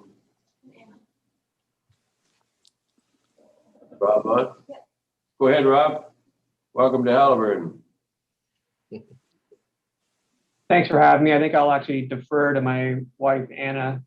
She's able to speak. I think she's actually had to, unfortunately, leave to go to another meeting. So actually, I'll carry this on. Yeah, thanks for taking the time to hear us today. Appreciate the updates and everything that we've learned about. Again, Anna and I, for the most part, don't have. Oh, there she is. Hi, Anna. You want to take this one over? Sure, certainly. Good afternoon, everyone. Thank you very much for allowing us the opportunity. I think that Mr. Isles has already communicated what we had put in writing, and I just wanted to sort of reiterate the new parking spots. I mean, we were very happy to see that there were some changes that were made to try to accommodate some of the concerns we had, which is fantastic. Obviously, we want to work with our neighbors to make sure that that everyone has a satisfactory experience. Being, neighbors who have a 3-bedroom, 550 square foot cottage that we lived in for 6 straight months during quarantine, which worked really well for us. I think that there is a lot that can be done within that. And I think, so we just want to make sure that we are keeping the integrity of some of the vegetation that is there. The concern that we had with the new parking spots is there seems to be, it says that there's a proposed driveway, and that the only way to get in there would be removing a whole line of trees, which right now gives us some privacy from the road. And so we would like to maintain that. When the new occupants moved in, they actually removed a lot of limbs from a lot of trees, and we noticed a big difference in exposure to the road. So that's why we're concerned about this, that I think additional exposure would really reduce our privacy. Obviously, in the original plan, there was no mention, in the original plan, in the secondary plan, there was no mention of removing that rather large tree that comes out of the deck. If you do remember, I did bring that up on the last call because it is a very large, very mature tree. My concern again is that removing that large of a tree will greatly affect the shoreline. As someone had indicated, the shoreline is a bit troublesome, and many of the residents there have actually been, us included, have been very actively trying to improve the shoreline by not removing vegetation. In front of our cottage, we have wild bushes growing, and we're very careful to not remove that. We cut back a little bit, but to remove that, to maintain the integrity of that shoreline. I'm very, very concerned that removing a tree of that stature will really affect the shoreline there, as their shoreline is receding much further than ours is already, because they don't have stones and things like that that we've done, and the bushes, to make sure their shoreline has been, all the vegetation has been cut out. So I have great concerns about that and about maintaining that that shoreline. Okay. Just to complement what Anna said, I had a question related to the driveway, because it was mentioned at the beginning of the call that the driveway would comply with a 10-degree pitch type thing, and so to accomplish that, that would require a significant amount of backfill, and also to echo what Anna was saying about the trees along the lane. If they had to be removed to incorporate a new access as a driveway, that could actually call to question the integrity of the lane itself too, because right now the retaining wall that's in place along with the trees actually keep the lane from eroding on its own. Any further comments? Mr. Duchel? Yes, Mr. Chair, through you. And with respect to the comments, I appreciate the insight that the neighbors are giving, because obviously they live firsthand in that situation and I don't. So thank you very much for those comments. I am willing to take this back to the site plan development and take a look at whether the laneway, the driveway makes more sense to be on the west side to protect that vegetation. And as mentioned before, we are going to do our utmost to try and save that tree. However, its location to the foundation may be compromised in doing so. And as mentioned in the last meeting, my client would be willing to, do something in memoriam of that tree if necessary to ensure that there is proper vegetation on that property.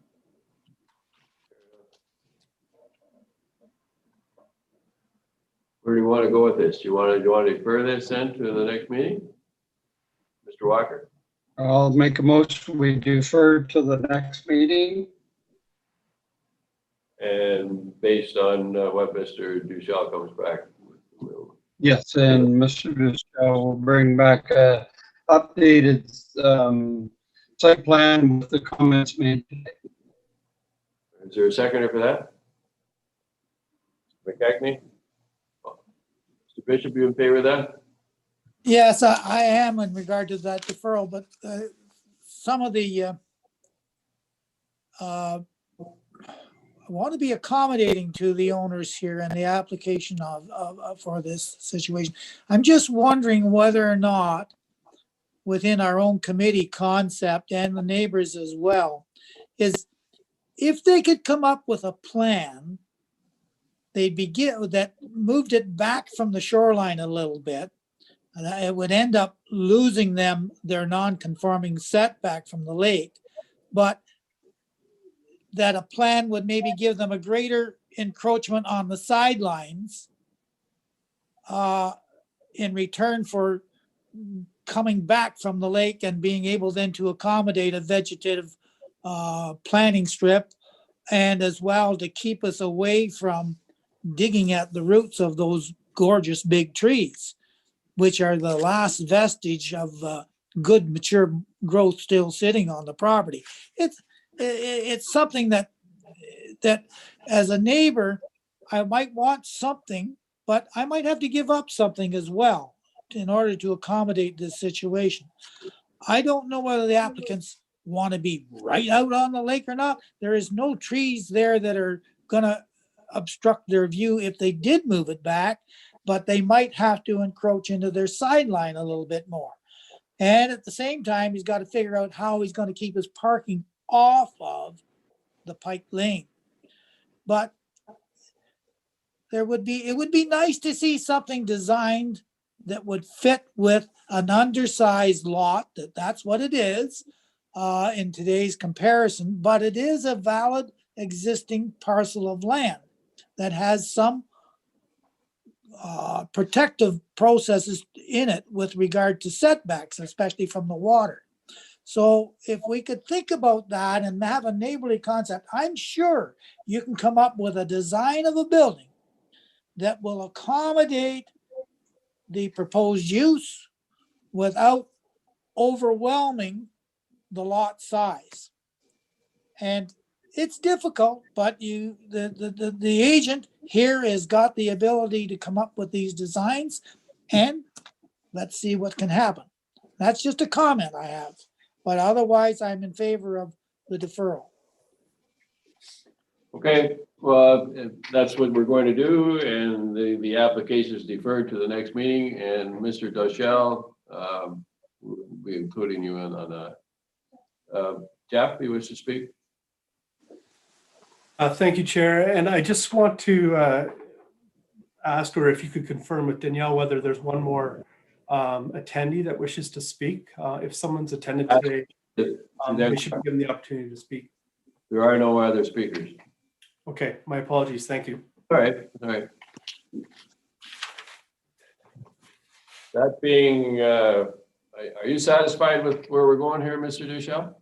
I think so, Mr. Chair. Obviously, I will go back and we will take a look at this site plan again. I'll have a discussion with Jeff and or with Chris and with Danielle and figure out if we can meet a little bit better criteria that will make both yourselves as well as the neighbors satisfied, and hopefully be able to wrap this all up in the next meeting.